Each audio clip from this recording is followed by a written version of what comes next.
Je suis comme toujours ravie de vous retrouver aujourd'hui pour une nouvelle affaire criminelle et mon Dieu, quelle affaire! J'ai vraiment hâte de vous en dire plus, mais avant que l'on entre plus en détail dans l'histoire du jour, je vais faire une petite parenthèse pour notre sponsor qui n'est autre que Ana Luisa. Ana Luisa est la marque de bijoux en ligne éco-responsable, neutre en carbone et en eau. Et quoi de plus beau que de se faire plaisir tout en prenant soin de notre planète?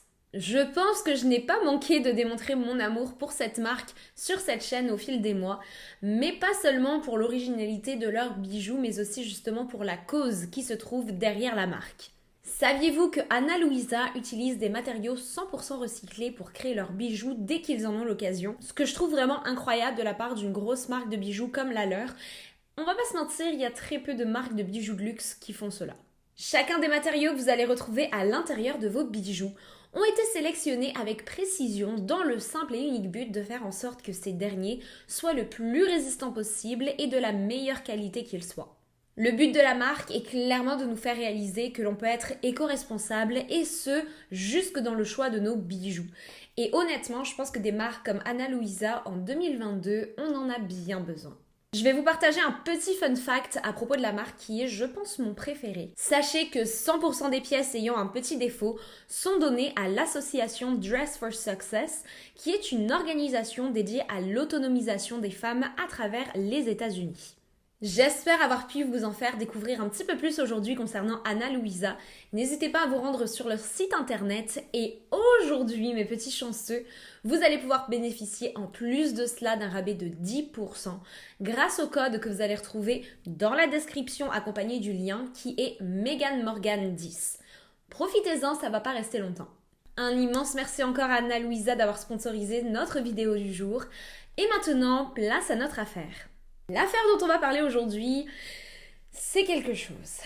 Ouais, vous allez voir, j'ai hâte de vous en dire plus.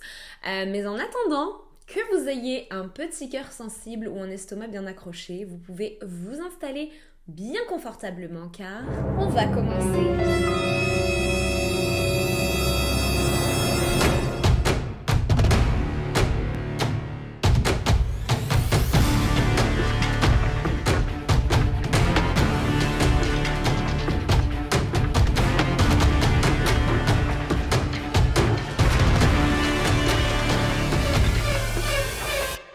Le 24 avril de l'année 1979, Jack Van Crevel et sa femme Elizabeth Carroll accueillent dans leur vie leur premier enfant, un petit garçon du nom de Mark Van Crevel. Et l'année suivante, ils vont accueillir leur second enfant qui est cette fois-ci une petite fille qu'ils vont nommer Belinda. La famille Van Crevel vit dans la ville de Wollongong, une petite ville située sur la côte est australienne. Suite à la naissance de Belinda, le couple d'Elizabeth et de Jack commence tout doucement à s'effriter et les deux ne font que se disputer constamment. Alors que Belinda n'est âgée que de quelques mois, Elizabeth décide de quitter Jack et suite au divorce, il est décidé qu'ils auront la garde partagée de leurs deux enfants. Cependant, avec le temps, Elizabeth va commencer à rendre visite à ses enfants de moins en moins régulièrement, jusqu'au moment où elle va tout simplement disparaître totalement de leur vie. Ce qui pour Mark, l'aîné, va être un soulagement énorme car il n'a jamais vraiment entretenu de très bonnes relations avec sa mère. Et d'ailleurs, quelques mois avant la disparition de cette dernière, il refusait catégoriquement de la voir. Et sachez qu'il n'avait que 3 ans à ce moment-là. Jack se retrouve donc à devoir élever ses deux enfants tout seul, ce qui pour lui ne va pas être quelque chose de très facile. Il n'a pas énormément d'argent, il est donc parfois très compliqué pour lui de subvenir aux besoins de toute la famille. Mais malgré cela, d'après ses proches, il s'est toujours donné à 200% pour s'assurer que ses enfants ne manquent jamais de rien et soient toujours bien entourés. La vie ne va pas être facile pour Jack, d'autant plus qu'il va à un certain moment se faire enlever la garde de ses enfants. Je n'ai pas vraiment trouvé les détails sur la raison pour laquelle les enfants lui ont été enlevés, mais ce qui est certain, c'est qu'il a été jugé, probablement par les services sociaux, que l'environnement dans lequel Jack et Belinda grandissaient n'était pas approprié pour eux. Ils ont donc été envoyés dans une famille d'accueil le temps que Jack fasse un travail sur lui-même pour pouvoir ensuite les récupérer. Jack a toujours énormément aimé ses enfants et il était hors de question pour lui de les abandonner. Il va donc suivre des cours de parentalité et recommencer à voir ses enfants petit à petit jusqu'au moment où il va finalement récupérer leur garde complète. Ceci n'a pas été facile à vivre pour les enfants, ce qui est tout à fait normal. Ils se sont vus enlevés de leur environnement habituel pour être placés chez des totales inconnus, ce qui a dû leur faire un choc. Finalement, après plusieurs mois, la vie reprend son cours normal et les choses au sein du domicile des Van Crevel semblent aller mieux que jamais. Mais l'adolescence des deux enfants approche à grands pas et c'est à ce moment-là que les choses vont se compliquer. Mark a toujours eu un tempérament de feu. Depuis sa tendre enfance, il ne cesse d'attirer les problèmes et de courir après les problèmes aussi. Plus on lui interdisait de faire quelque chose, plus il avait envie de le faire, juste pour le plaisir de contrarier. Mais à l'adolescence, les petites bêtises d'enfance de Mark commencent à prendre une tournure bien plus sombre. Et pour ne pas aider à la situation, il s'entoure de personnes très peu recommandables et d'adolescents à problème eux aussi. D'ailleurs, son meilleur ami Keith Schreiber et lui ne manquent jamais de se faire prendre dans des histoires de vol ou de destruction de biens. Et très vite, ils commencent tous deux à développer un certain intérêt envers le satanisme. Et à partir de ce moment-là, les choses ne vont faire qu'empirer. À peu près au même moment, la relation entre Mark et Jack, son père, devient alors très chaotique, au point que Mark prend la décision de changer de nom de famille pour ne plus être associé à son père. Il change donc de nom pour passer de Mark Van Crevel à celui de Mark Valera, un nom qu'il a choisi lui-même. Mark et Belinda ont toujours une relation extrêmement fusionnelle, et le fait d'avoir grandi sans leur mère et d'avoir passé un certain nombre de mois séparés de leur père a fortement aidé à ce rapprochement. Belinda a toujours démontré une immense admiration envers son grand frère. Peu importe les décisions qu'il prenait, elle était toujours là pour le supporter. Par exemple, lorsqu'il se met à changer de style pour s'intéresser à des choses un peu plus occultes et à écouter de la musique hardcore et du heavy metal, Belinda semble elle-même copier cela. La petite rouquine sage qu'elle a toujours été se transforme alors en une jeune femme avec un style un peu plus provocateur et sombre. Elle commence d'ailleurs à porter du maquillage noir autour des yeux et se teint même les cheveux en noir. À l'âge de 16 ans, elle prend la décision de quitter l'école et vit de petits jobs trouvés à droite et à gauche. Un an plus tard, alors qu'elle n'a que 17 ans, elle tombe enceinte et donne naissance à une petite fille. Belinda semble être heureuse et être une maman comblée. Mais si de son côté à elle, les choses s'améliorent, il n'en est clairement pas de même pour son grand frère. Mark va alors totalement sombrer et emporter avec lui sa petite sœur ainsi que son meilleur ami. À 19 ans, Mark continue de montrer un comportement plutôt dangereux, aussi bien pour lui-même que pour les autres. Et bien plus que des problèmes de délinquance, ce sont maintenant des pensées totalement obsessives qui l'envahissent nuit et jour. Mark n'a qu'une seule obsession, tuer quelqu'un. Il en parle sans arrêt et ne cesse de penser à cela. Il devient d'ailleurs totalement omnibulé par les tueurs en série. Je vous rassure, pas du tout de la façon dont vous et moi le sommes. De son côté, on parle plutôt là d'admiration. Sans rire, il passait vraiment son temps à se renseigner sur tous les tueurs en série existants, sur les procédés que ces derniers ont utilisés pour tuer leurs victimes, ou encore les outils utilisés pour commettre les meurtres. Le soir du 11 juin 1998, Mark, qui est à ce moment-là plus instable que jamais, se rend sur le pas de la porte de David O'Hearn, un homme âgé à ce moment-là de 59 ans. David vit à ce moment-là à Albion Park, qui est situé à environ 20 minutes de voiture au sud de Wollongong, mais est connu dans la région de pas mal de personnes car il tient un petit magasin très fréquenté par les habitants du coin. Ce jour-là donc, David rentrait tout juste du travail lorsque l'on sonne à sa porte. Il ouvre alors et se retrouve nez à nez avec Mark. Mark commence alors à engager la conversation avec l'homme de manière très amicale. Il lui explique chercher un logement à Albion Park et se demande si peut-être David a une bonne adresse à lui recommander. David est plutôt hésitant à l'idée de le laisser rentrer chez lui, ce qui est tout à fait compréhensible. Après tout, il ne connaît pas Mark et il n'a aucune idée de quelles sont ses intentions. Mais sans même attendre de se faire inviter, Mark décide d'entrer de lui-même chez David. David, qui ne s'y attendait clairement pas, lui tourne alors le dos pour tenter de s'enfuir. Mais à peine ce dernier est-il retourné que Mark attrape une carafe à vin posée sur un meuble et assomme le propriétaire des lieux avec. Une fois l'homme allongé sur le sol, pratiquement inconscient, Mark attrape un couteau et se met à le poignarder à répétition. Je marque une petite pause ici pour vous prévenir que ce qui arrive ensuite est assez perturbant. Et il y a des détails très graphiques. Sachez-le, à vos risques et périls. Une fois que Mark est certain que David a rendu son dernier souffle, il décide de procéder à la décapitation de ce dernier. Il va ensuite songer durant un long moment à conserver la tête en tant que souvenir. Il va emmener la tête avec lui jusqu'à l'évier de la cuisine, poser la tête dans l'évier dans le but de la nettoyer pour potentiellement l'emmener ensuite avec lui. Il lui tranche ensuite une main qu'il va ensuite utiliser pour dessiner sur le mur de salon une croix inversée ainsi qu'un pentagramme accompagné du mot Satan, le tout donc écrit directement avec le sang s'échappant de la main coupée de David. Il va ensuite lui arracher un œil, l'éventrer et placer ses intestins et tout ce qu'il y a à l'intérieur du corps sur un beau plateau en argent qu'il va déposer sur le sol à côté du torse de David. Mais ça n'est pas fini, il va ensuite abaisser le pantalon de sa victime et lui découper les parties intimes. Vous vous demandez très probablement pourquoi Mark a-t-il choisi David plutôt que quelqu'un d'autre. Car après tout, les deux hommes ne se connaissaient pas du tout. Malgré le fait qu'ils vivent dans la même ville, on s'entend qu'il s'agissait là quand même d'une très grande ville, c'était la première fois qu'ils se rencontraient. Eh bien tout simplement car David vivait juste à côté de chez Keith, le meilleur ami de Mark. Et que ces derniers étaient bien au courant que David était gay, car il ne s'en est jamais caché. D'ailleurs, pourquoi s'en serait-il caché ? Et c'est à cause de cela que Mark a décidé que David serait la victime parfaite. Il a ensuite essayé de charmer l'homme en frappant à sa porte et en flirtant avec lui dans le but que ce dernier le laisse entrer chez lui volontairement.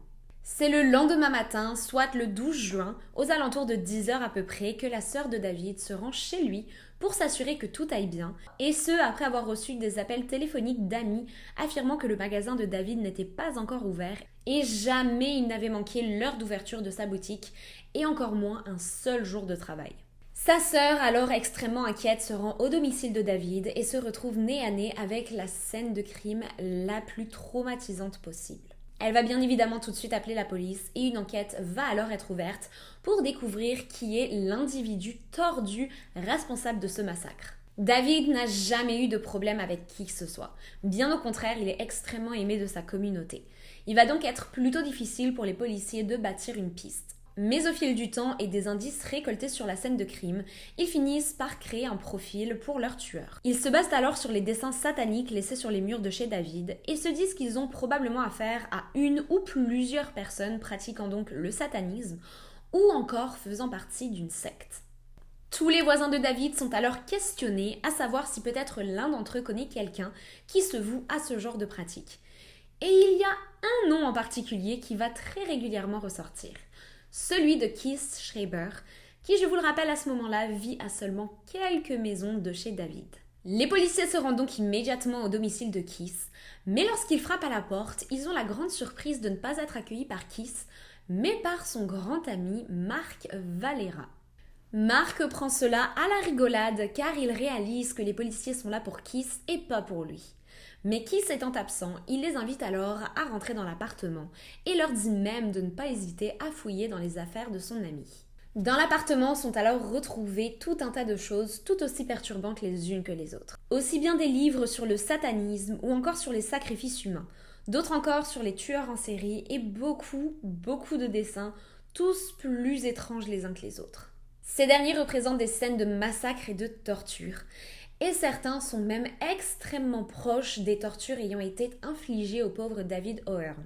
Mais même si toutes ces trouvailles laissent à penser que Keith a très probablement quelque chose à voir dans la disparition de David, ils n'ont malheureusement aucune preuve de cela et ne peuvent donc rien faire de plus. Les policiers continuent tout de même de travailler sur l'affaire et tentent de récolter le plus de preuves possible. Et ce, jusqu'à ce qu'un nouveau meurtre ait lieu le 26 juin de la même année, soit exactement 2 semaines après le premier. Frank Harkel, l'ancien maire de Wollongong, a été assassiné de manière extrêmement violente dans son domicile situé à quelques rues seulement de celui de David. David étant la première victime, je vous le rappelle. Je vous préviens, les détails de ce crime sont à nouveau plutôt perturbants. Frank Harkel va être assommé très violemment à l'aide d'une lampe de chevet qui va être retrouvée à côté de son corps, avant d'être ensuite étranglé à mort à l'aide du câble de cette fameuse lampe qui lui aussi se trouve toujours autour du cou de la victime, à l'arrivée des policiers. Un œil lui manquait, tandis que dans l'autre, une épingle à cravate avait été plantée, de même que dans sa joue. Il avait donc 2 épingles à cravate dans son visage. Et tout comme David, les parties intimes de la victime ont été arrachées et seront retrouvées à quelques mètres du corps. Ce que j'ai trouvé d'ailleurs plutôt étrange, car en général, ce genre d'acte est relié à une vengeance après une tromperie.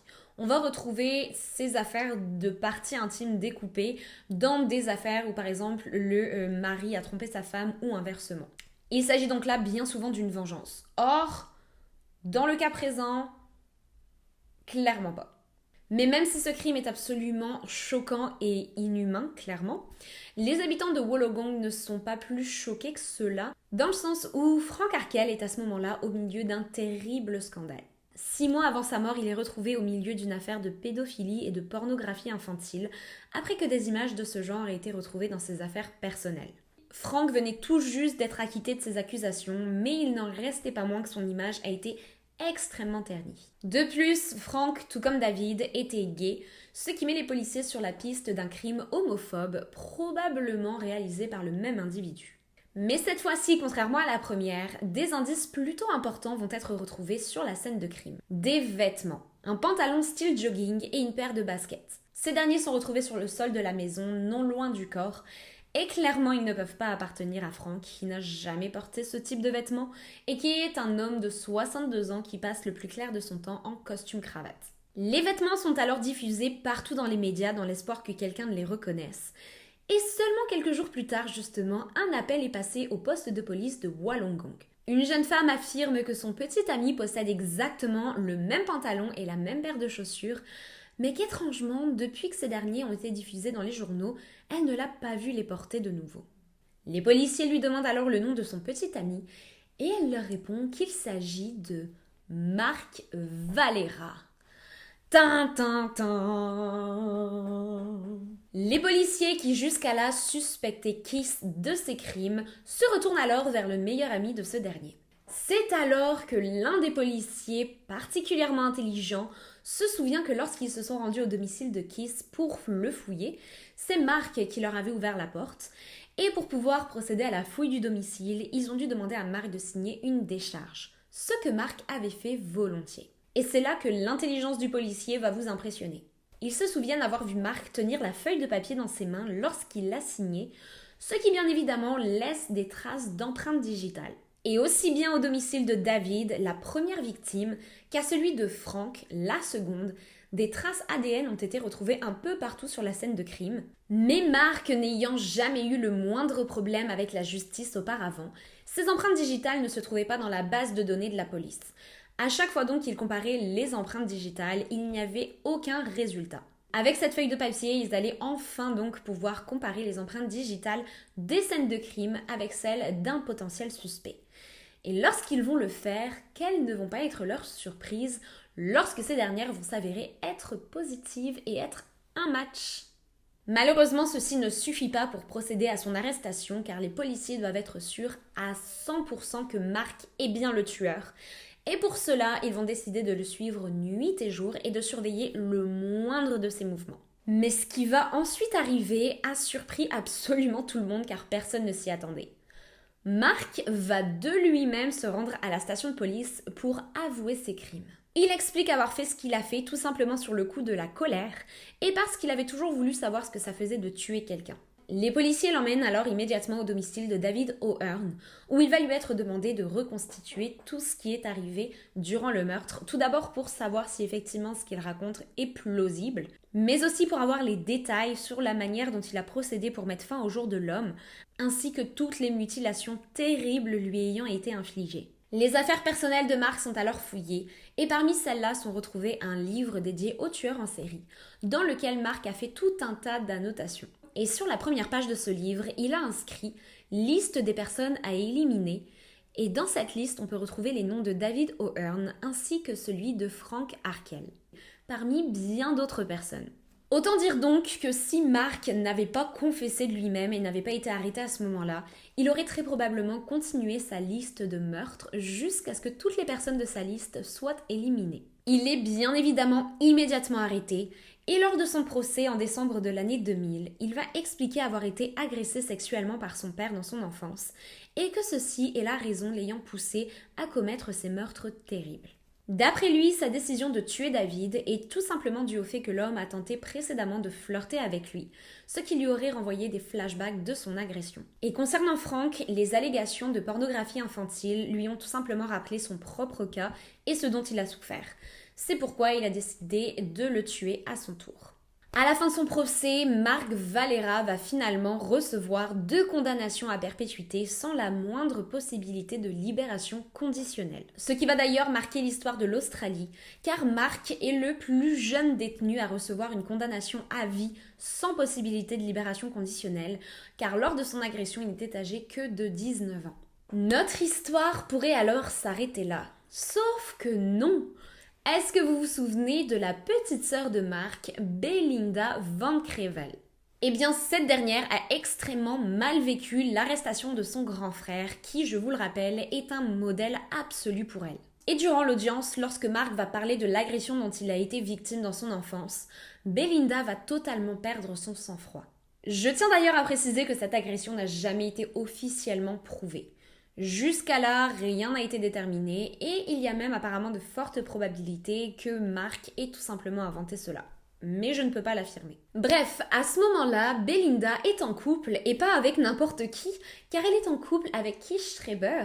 Vous vous souvenez de Keith, bien évidemment. Et à ce moment-là d'ailleurs, Keith est lui-même suspecté d'avoir couvert Mark durant ses meurtres. Le couple est terriblement nocif l'un pour l'autre.